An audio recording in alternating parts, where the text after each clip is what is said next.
Hello दोस्तों, आप सबका स्वागत है मेरे चैनल पर। मेरा नाम है दीपक, आपका दोस्त। आज हम पढ़ने जा रहे हैं basic fundamentals of accounting. Basically आज जो हमारी क्लास है वो काम की होगी 11th क्लास के लिए। जो 11th में बच्चे अभी पढ़ रहे हैं उनके लिए, प्लस जो सी ए सी पी टी में या सी एस फाउंडेशन में आए हैं किसी दूसरी फील्ड से, लाइक जो साइंस वाले सी ए कर रहे हैं या आर्ट्स वाले भी सी ए कर सकते हैं, तो उनके लिए भी ये क्लास बड़ी काम की होगी। अब हम देख लेते हैं कि क्या क्या आज हम टॉपिक पढ़ने वाले हैं। तो पहला टॉपिक हमारा रहेगा कि जो आपने 11th क्लास की बुक देखी होगी, तो उस बुक में आपने देखा होगा उसका कवर पेज जो है, उसका जो कवर पेज है, उस कवर पेज पे सबसे ऊपर लिखा हुआ है डबल एंट्री बुक कीपिंग। ये जो वर्ड है ये क्यों लिखा हुआ है, इसके बारे में हम आज चर्चा करेंगे।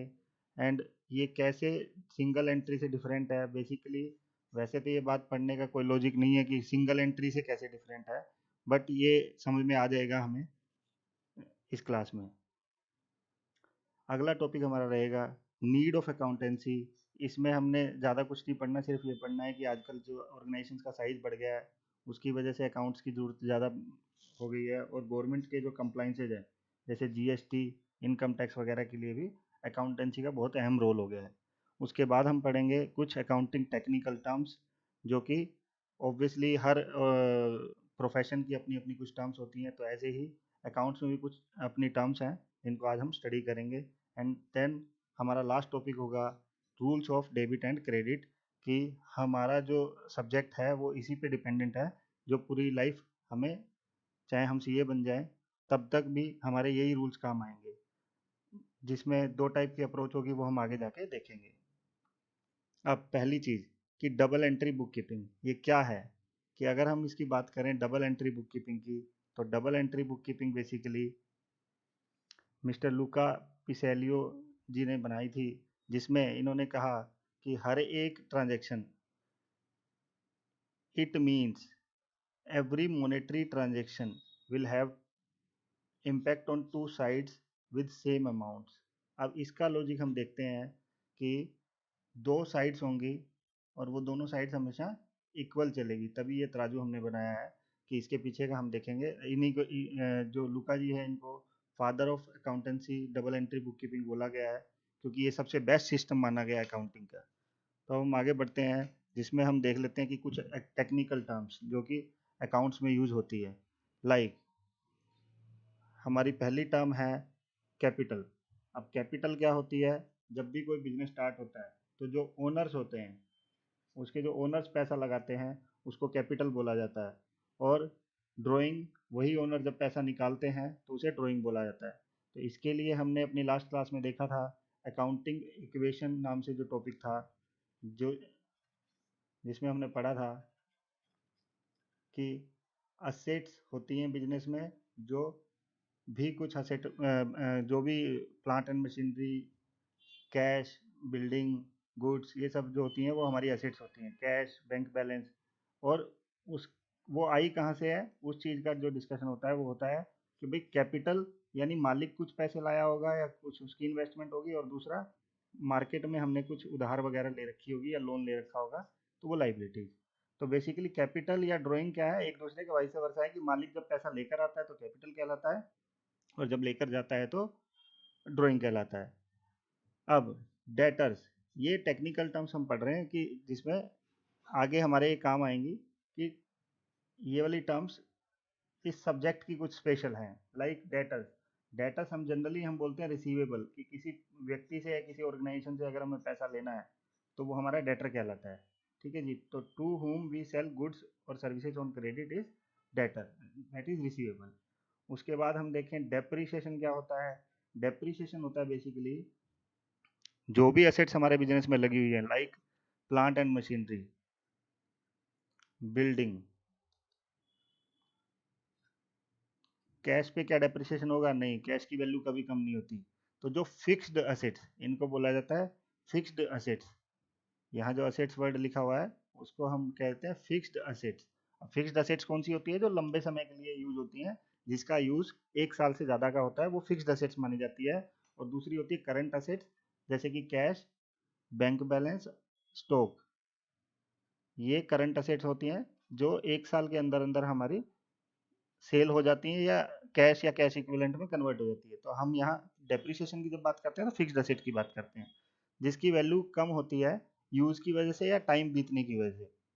मान लीजिए आपने एक मशीन ला के रखी और वो पड़े पड़े भी उसकी वैल्यू तो कम होएगी क्योंकि वो पुरानी हो जाएगी। अगला है रिवेन्यू। अब रिवेन्यू क्या है? रिवेन्यू बेसिकली आप जितनी भी सेल करते हैं वो रिवेन्यू होता है। लाइक एक बिजनेस का रिवेन्यू कितना है? रिलायंस कंपनी का रिवेन्यू बहुत ज़्यादा है, करो हजारों करोड़ में है, जैसे 1000 करोड़ की सेल है तो वो रिवेन्यू माना जाएगा कंपनी का। एक्सपेंस उस सेल को करने के लिए, for doing sale. Spendings like purchase, salary, rent, ये सारे एक्सपेंस होते हैं। और इनकम क्या होती है? इनकम यानी प्रॉफिट या लॉस। अब वो कैसे निकलता है? रिवेन्यू माइनस एक्सपेंसेस, कि जितने भी हमने सेल करी है उसमें से जितने हमारे खर्चे हैं साल भर के, वो हम लेस कर दें तो क्या निकल आएगा? इनकम। ठीक है जी। उसके बाद असेट्स। असेट्स का मीनिंग हमने देख ही लिया, वट एवर वी ओन। अब जनरली जो बच्चे होते हैं जिनकी इंग्लिश थोड़ी सी वीक होती है, वो ओन और ओ में कंफ्यूज होते हैं। अब ओ क्या होता है? हम किसी के ऋणी अगर होते हैं तो वो ओ कहलाता है, यानी हमने किसी का पैसा अगर देना है तो वो हम उसके ओ हैं। मतलब हम उस चीज के ओनर ना होके, ओन ओन वर्ड जो बना है वो बना है ओनर से। ठीक है जी। तो किसी चीज के ओनर हैं तो हमारा, हम उसके मालिक हैं। जबकि ओ मतलब आई ओ ₹10,000 टू राम, मतलब मैंने राम के 10,000 रुपये देने हैं। तो क्रेडिटर। अब क्रेडिटर को भी हम यहाँ लिख सकते थे जैसे डेटर को लिखा है, तो बट यहाँ मैंने लाइबिलिटी में कवर कर दिया। क्रेडिटर हमारी लाइबिलिटी है, यानी जिनको हमने पैसा देना है। लोन टेकन, यानी अगर हमने बैंक से लोन ले रखा है तो वो हमारी लाइबिलिटी है। Outstanding expenses. आउटस्टैंडिंग का मीनिंग होता है कि हमने किसी का कोई खर्चा देना था परंतु दिया नहीं। ठीक है जी। अब हम अपनी अगली स्लाइड पे बढ़ते हैं जिसमें हम पढ़ रहे हैं टाइप्स ऑफ अकाउंट्स। अब टाइप्स ऑफ अकाउंट्स आप देखिए, जैसे कि कोई भी मोनेटरी ट्रांजेक्शन जब हम बिजनेस में करते हैं तो उसमें कुछ अकाउंट्स इन्वॉल्व होते हैं। Each and each every aspect or part involved in monetary transaction in accounting is known as account. It can be better understand with the below examples like cash sales. अगर हमने cash में cell करी तो हमारे दो account involve होंगे, एक तो कैश और दूसरा सेल। ठीक है जी। ऐसे ही in case of purchase of furniture, हमने फर्नीचर यानी फिक्स्ड एसेट परचेज करी for ₹10,000 and cash paid only 3,000। अब हमने कैश सिर्फ 3,000 रुपये पे करा तो 3,000 रुपये कैश इन्वॉल्व है, फर्नीचर 10,000 रुपये का इन्वॉल्व है, और क्रेडिटर जो कि हमने 7,000 रुपये उसके देने हैं वो इन्वॉल्व है। ठीक है जी।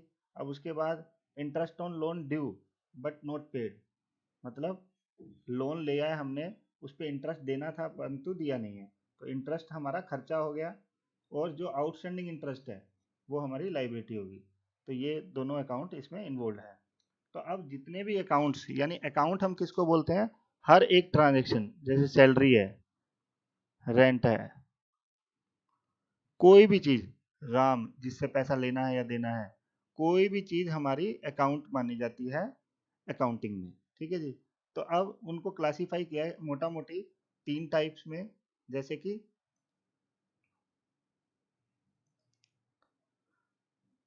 Personal, real, nominal.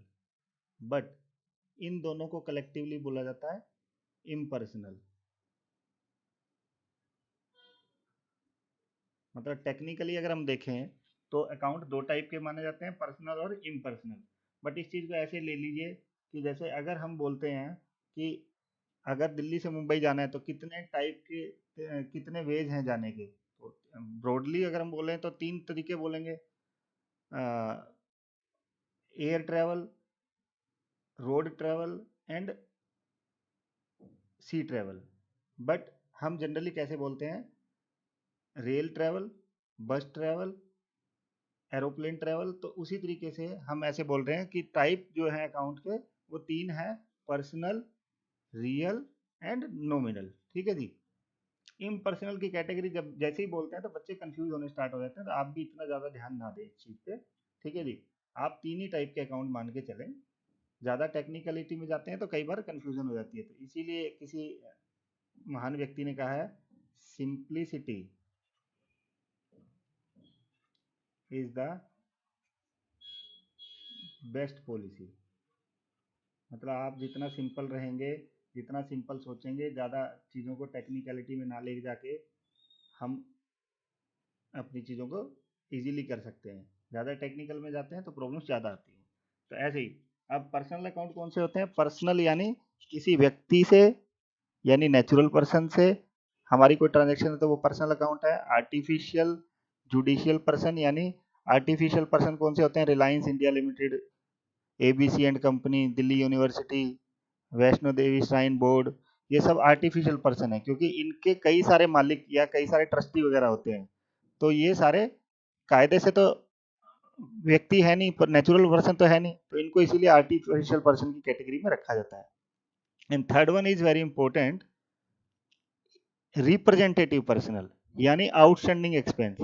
अब बच्चे इसमें बहुत ज्यादा कंफ्यूज होते हैं, expense and outstanding expense. Expense होता है कि खर्चा जो हमने, खर्चा हो गया, हमने एक महीने बिल्डिंग यूज कर ली किसी की, तो रेंट हमारा ड्यू हो गया। अब रेंट खर्चा है, लेकिन आउटस्टैंडिंग रेंट क्या है, लाइबिलिटी है, वो पर्सनल नेचर का है। क्योंकि हमने जो आउटस्टैंडिंग रेंट है वो किसी राम श्याम घनश्याम एबीसी लिमिटेड किसी को देना होगा। ऐसे ही प्रीपेड एक्सपेंस, एक्सपेंस देना था परंतु, सॉरी, एक्सपेंस एडवांस में दे दिया। ठीक है जी। एक्रूड इनकम, ये हम टेक्निकली और आगे जाके समझेंगे कि एक्रूड इनकम क्या होती है, कि इनकम मिलनी थी परंतु अभी मिली नहीं है। ठीक है जी। उसके बाद हम आगे आते हैं रियल पे। अब रियल में हम कह रहे हैं all assets other than personal. इसीलिए तो ये इम्पर्सनल की कैटेगरी में आ रहे हैं। कि इम्पर्सनल की अगर आप डेफिनेशन भी देखोगे तो इम्पर्सनल की डेफिनेशन बड़ी कमाल की है, कि impersonal all accounts other than personal. ये कोई डेफिनेशन है, ये तो कंफ्यूजन वाली बात है। लेकिन हाँ, यही सत्य है कि पहले आपने पर्सनल की कैटेगरी पहचाननी है। अगर जो आइटम पर्सनल में नहीं आती वो या तो रियल में आएगी या नॉमिनल में आएगी।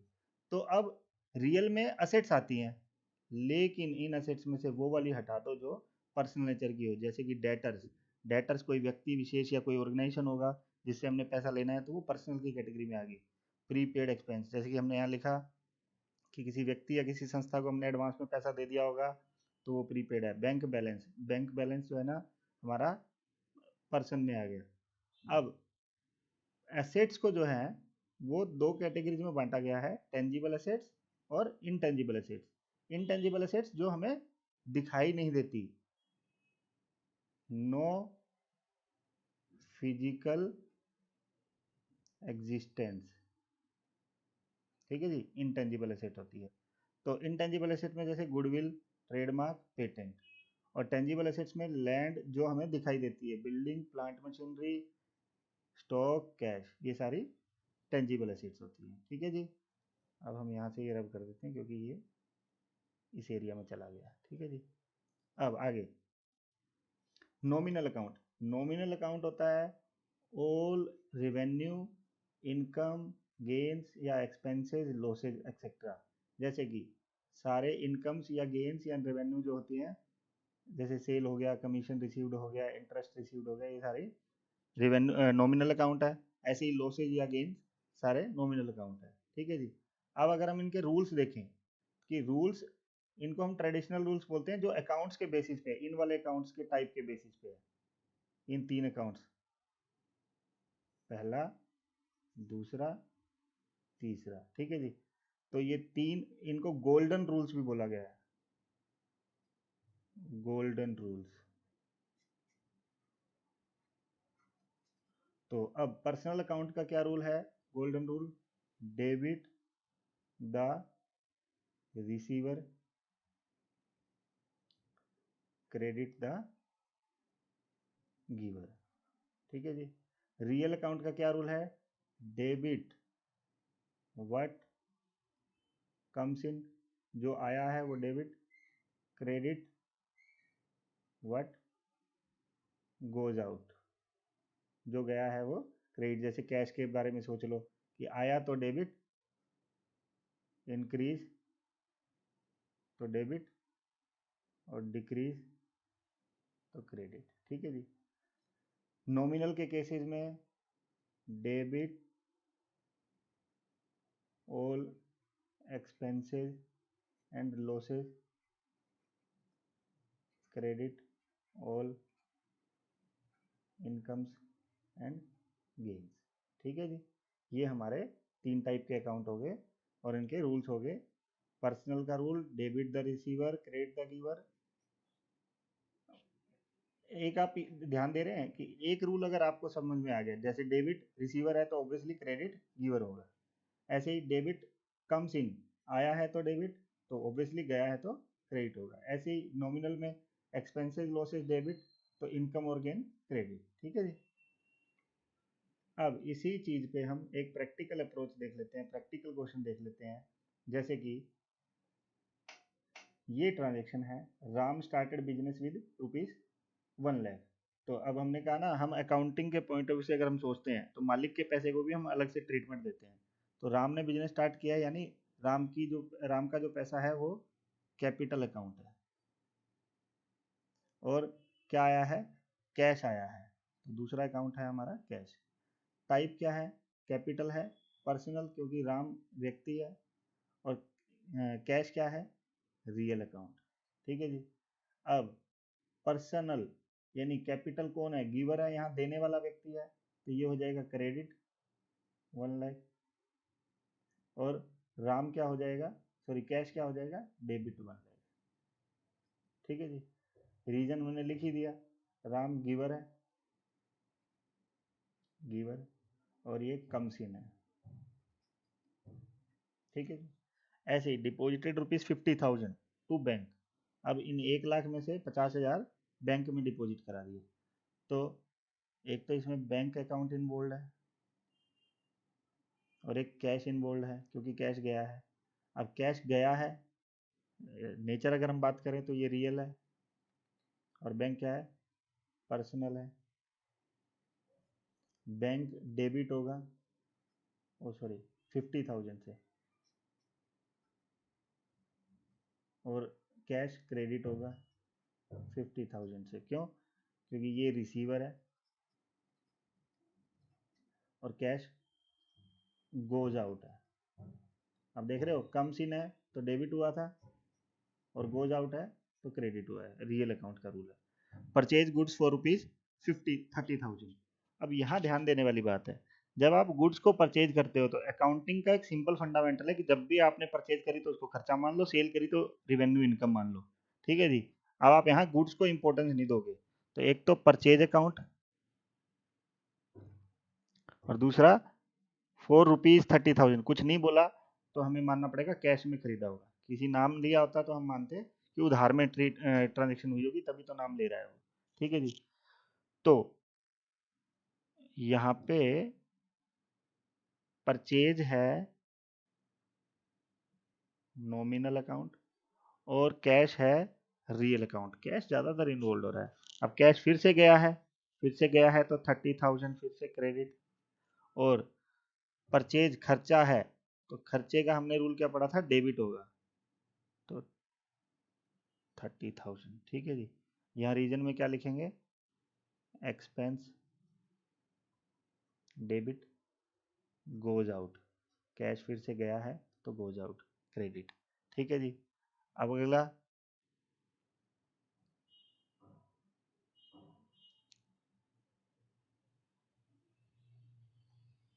जी अगला, सेल गुड्स ₹50,000। अब सेल करिए ₹50,000 की, तो फिर से यहाँ दो अकाउंट इन्वॉल्व है। एक तो कैश, अब फिर से कुछ नहीं बोला तो हम कैश में ही सेल हुई होगी ये मानेंगे। और दूसरा सेल। अब कैश क्या है, रियल अकाउंट है, कैश ज़्यादातर ट्रांजेक्शन में इन्वॉल्व है। अब आया है 50,000 डेबिट, और सेल नॉमिनल है, और इनकम है तो क्रेडिट। रीजन कम्स इन, और सेल इनकम। इनकम या रिवेन्यू बोलो इसको, कायदे से इनकम ना बोल के रिवेन्यू बोलना चाहिए।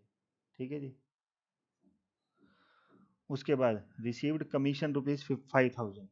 तो एक तो हमारा फिर से यहाँ कैश में आया होगा, और कमीशन खर्चा भी होता है, इनकम भी होता है, तो यहाँ इनकम है। ठीक है जी।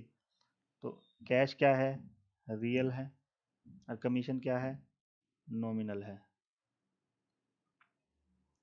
5,000 कैश आया है तो डेबिट, गया है सॉरी कमीशन इनकम है तो क्रेडिट। तो यहाँ पे हमने क्या देखा, real comes in, income, credit. ठीक है जी। उसके बाद सेल ₹10,000 टू रमेश। अब यहाँ पे बात आई है कि रमेश को हमने सेल किया है, तो रमेश अकाउंट हो गया एक, और दूसरा सेल हो गया। यहाँ पे कैश नहीं आया। रमेश क्या है, पर्सनल।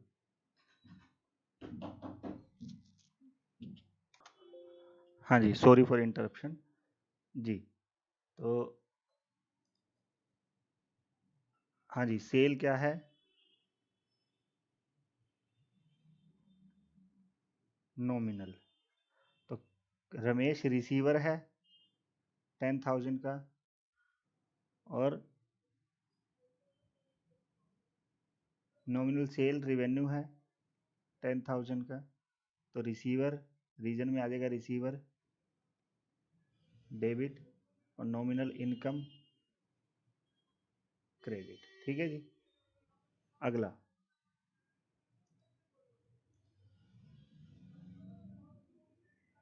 अगला है पेड सैलरी ₹12,000। तो एक तो सैलरी अकाउंट, और दूसरा खाली रुपीज लिखा है, बैंक से नहीं लिखा, तो कैश हुआ, पे हुआ होगा। तो सैलरी क्या है, नॉमिनल अकाउंट है, और कैश रियल है। कैश के बारे में तो अच्छे से समझ ही गए होंगे। तो सैलरी डेबिट होगी 12,000 से, क्यों, क्योंकि वो खर्चा है, और कैश क्रेडिट होगा 12,000 से, क्योंकि वो गया है। तो डिवीजन में एक्सपेंस, और ये गोज आउट।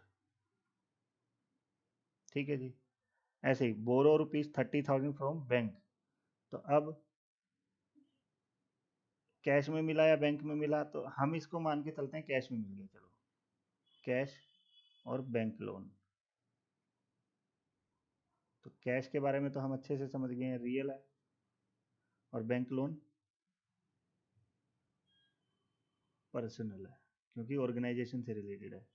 तो कैश आया है 30,000 रुपये, तो डेबिट, और लोन गिवर है, बैंक दे रहा है ना पैसे, तो 30,000 क्रेडिट। तो ये कम्स इन, और ये गिवर। ठीक है जी। तो ये हमारा प्रैक्टिकल अप्रोच हमने समझ ली कि जो रूल्स हैं डेबिट क्रेडिट के, उनके बेसिस पे हमने एक प्रैक्टिकल एग्जांपल कर लिया, जिसमें काफ़ी सारी ट्रांजेक्शन हमने देख ली। ठीक है जी। हाँ जी। अब जो हमारी सेकंड अप्रोच है, सेकंड अप्रोच क्या है, मॉडर्न अप्रोच। और मॉडर्निटी हम हमेशा जानते हैं कि हमेशा शॉर्टकट ढूंढती है। ठीक है जी। तो हमने कुछ शॉर्टकट बनाए कि हर एक अकाउंट को हमने वैसे तो 3 टाइप में बांटा था, पर्सनल, रियल, नॉमिनल। लेकिन एक और क्लासिफिकेशन है उन्हीं अकाउंट्स की कि हम उसको 4 टाइप में बांट सकते हैं। मॉडर्न क्लासिफिकेशन क्या है कि हर एक अकाउंट या तो असेट होगी, या लाइबिलिटी होगी। लाइबिलिटी की तरह ही ट्रीट करो कैपिटल को, क्योंकि मालिक जो पैसा लाता है हम अकाउंटेंट उसको भी लाइबिलिटी की तरह ही ट्रीट करते हैं। दूसरी तरफ या वो खर्चा या इनकम होगी, खर्चा या लॉस होगा, या वो रेवेन्यू या इनकम होगी। ठीक है जी। तो हमने अगर एक रूल ये वाला याद कर लें और एक ये वाला याद कर लें तो ऑटोमेटिकली बाकी रूल याद हो जाएंगे। तो इसलिए ये शॉर्टकट फील होता है सारे बच्चों को, और यही अप्लाई करते भी हैं बच्चे अपनी लाइफ में जब तक वो 11th-12th करते हैं। जबकि रियल में तो गोल्डन रूल्स पिछले वाले अप्लाई होने चाहिए, बट अब जो भी है शॉर्टकट ज़्यादा अच्छा लगता है तो उसको फॉलो करते हैं। तो नीचे हमने लिखा भी, in modern approach we set a simple funda like asset is own and liability is own. ओ यानी असेट लेना है, किसी से लेना है, डेटर है हमारा, या हमारी असेट कोई कैश बैंक बैलेंस वगैरह है, तो वो हमारी असेट है। तो जब देना है तो वो लाइबिलिटी है। तो ऑब्वियसली आर अपोजिट ना, दोनों एक दूसरे के अपोजिट है, तो असेट बढ़ती है तो डेबिट। ठीक है जी। तो लाइबिलिटी इंक्रीज होती है तो क्रेडिट। सिमिलरली एक्सपेंस होता है तो डेबिट, तो इनकम होती है तो क्रेडिट। इंक्रीज का मतलब होना ही मान लो इसको। ठीक है जी। इसके ऊपर भी हमने वही सेम क्वेश्चन ले लेना है ताकि मुझे दोबारा टाइप ना करना पड़े क्वेश्चन, तो इसलिए हमने शॉर्टकट फॉलो कर लिया। तो इसके ऊपर हम फिर से देखते हैं कि अब की बार नई क्लासिफिकेशन के अकॉर्डिंग डिसाइड करेंगे कि अकाउंट इन्वॉल्व का क्या क्या टाइप है। जैसे कि अकाउंट तो वही कैपिटल एंड कैश। ठीक है जी। आंसर सेम ही रहेगा, आप पिछले और इसको आंसर को मैच करोगे सेम रहेगा। कैपिटल क्या है, इसको लाइबिलिटी की तरह ट्रीट कर सकते हैं, लाइबिलिटी या कैपिटल कोई सी भी कैटेगरी बोल लो। और कैश क्या है, असेट। असेट आई है तो डेबिट, और लाइबिलिटी बढ़ी है यानी मालिक पैसा लाया तो बढ़ा है तो क्रेडिट। ठीक है जी। रीजन वही सेम ही रहेंगे कि बस यहाँ ये असेट लाइबिलिटी इंक्रीज, जो मैं वर्बली बोल रहा हूँ वही ये रीजन है, लाइबिलिटी इंक्रीज, असेट इंक्रीज। जैसे हमने एक टॉपिक नहीं पढ़ा था accounting equation, asset is equal to capital plus liability. तो दोनों चीज़ें एक साथ हो सकती है, इधर +1 लाख हुआ है, इधर +1 लाख हुआ है। ठीक है जी। तो इस तरह से ये दोनों चीज़ें दोनों इंक्रीज हुई हैं, तो एक क्रेडिट हो रही है दूसरी डेबिट हो रही है। सेम फंडा यहाँ भी चलता है। दूसरा,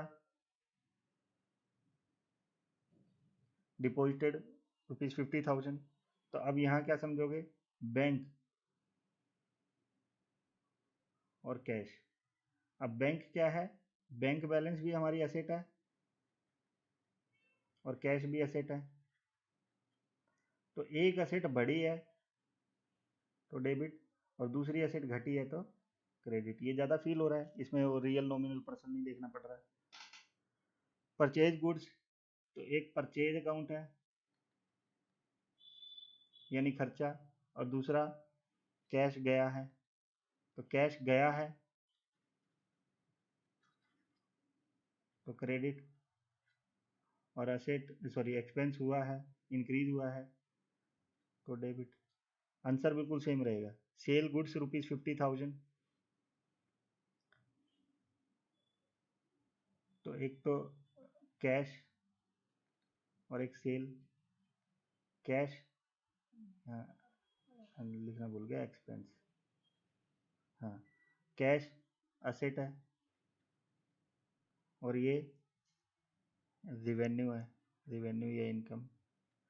तो कैश आया है 75,000 डेबिट, और सेल इनकम क्रेडिट होती है 75,000। ठीक है जी। रिसीव कमीशन, एक तो कैश आया है और कमीशन इनकम है, तो इनकम असेट आया है तो डेबिट, और कमीशन इनकम है तो credit. Sale ₹10,000 to Ramesh, Ramesh भी असेट है, ओहो भी नहीं लगाना था, सेल इनकम है। मैं भी इसलिए लगा रहा था कि रमेश को दिया है या कैश में दिया है।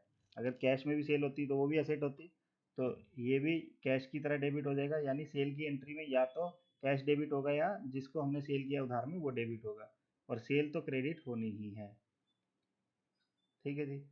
इसके अगला part paid salary. Salary expense है, एक्सपेंस डेबिट होता है, और कैश में पे किया होगा असेट है, जा रहा है तो क्रेडिट होगा। ठीक है जी। बोरो ₹30,000 फ्रॉम बैंक लोन, यानी एक तो कैश आया है, असेट 30,000 रुपये आई है तो डेबिट हो रही है। बैंक लोन, यहाँ धारणा बदल गई बस, ये लाइबिलिटी है, वहाँ हम पर्सनल अकाउंट के हिसाब से रूल देख रहे थे, लाइबिलिटी बढ़ती है तो क्रेडिट, यानी answer as it is same रहेगा, कुछ भी नहीं बदलेगा। तो ये आज हमने समझे हैं rules of debit and credit, और कुछ टेक्निकल टर्म्स, तो उसको दोहरा लेते हैं कि आज की क्लास में हमने पूरा क्या पढ़ा है। एक तो डबल एंट्री बुक कीपिंग क्यों बोलते हैं, क्योंकि हर एक एंट्री के दो एस्पेक्ट्स होंगे। ठीक है जी। सेम साइड सेम अमाउंट से दोनों तरफ वो जाएगा, ये हमने देख लिया डेबिट क्रेडिट की तरफ से। फिर दूसरा कि कुछ कैपिटल कुछ टर्म्स देख ली हमने। कैपिटल क्या होती है, डेटर क्या होता है जिससे पैसा लेना है, रेवेन्यू क्या होता है, इनकम कैलकुलेट करने के लिए रेवेन्यू माइनस एक्सपेंस करते हैं, डेप्रिसिएशन क्या होता है किसी वैल्यू, किसी एसेट की वैल्यू का, किसी फिक्स्ड एसेट की वैल्यू का जिसकी लाइफ 1 साल से ज़्यादा हो उसकी वैल्यू का कम होना, डेप्रिसिएशन कहलाता है। एसेट क्या होती है, कोई भी चीज़ जिसके हम ओनर होते हैं, यानी ओन करते हैं कोई चीज़, तो वो हमारी एसेट होती है। लाइबिलिटी इसका जस्ट उल्टा, किसी को हम ओ करते हैं यानी किसी को हमने पैसा देना है तो वो लाइबिलिटी होती है। फिर types of account, real, personal और नॉमिनल, ये 3 टाइप के अकाउंट होते हैं। पर्सनल का debit the receiver, credit the giver. Real का debit what comes in, credit what goes out. और नॉमिनल का debit all expenses and losses and credit all income and gains. ठीक है जी। प्रैक्टिकल क्वेश्चन हमने दोनों टाइप से कर लिए थे। Modern approach, asset liability expense income के टाइप से होती है। असेट बढ़ती है तो डेबिट, ऑब्वियसली घटेगी तो क्रेडिट। लाइबिलिटी बढ़ती है तो क्रेडिट, ऑब्वियसली घटेगी तो डेबिट। एक्सपेंस का बढ़ेगा तो डेबिट, तो घटने का मतलब खास चांस नहीं बनता। रेवेन्यू और या इनकम वो होने का मतलब यही इंक्रीज होता है तो वो क्रेडिट। ठीक है जी। तो आज की क्लास हम यहीं समाप्त करते हैं। Thank you. अगर आपको फिर भी कोई क्वेरी हो, प्रैक्टिकल क्वेश्चन में कुछ आप पढ़ रहे हो जो आपको आ नहीं रहा, तो ये कोई चिंता की बात नहीं है, कोई चार्ज नहीं है, नो फीस फॉर क्वेरीज। ठीक है जी। ऑब्वियसली कोई फीस नहीं रहेगी और हम आपको हर क्वेरी का आंसर देंगे। Thanks, thanks a lot.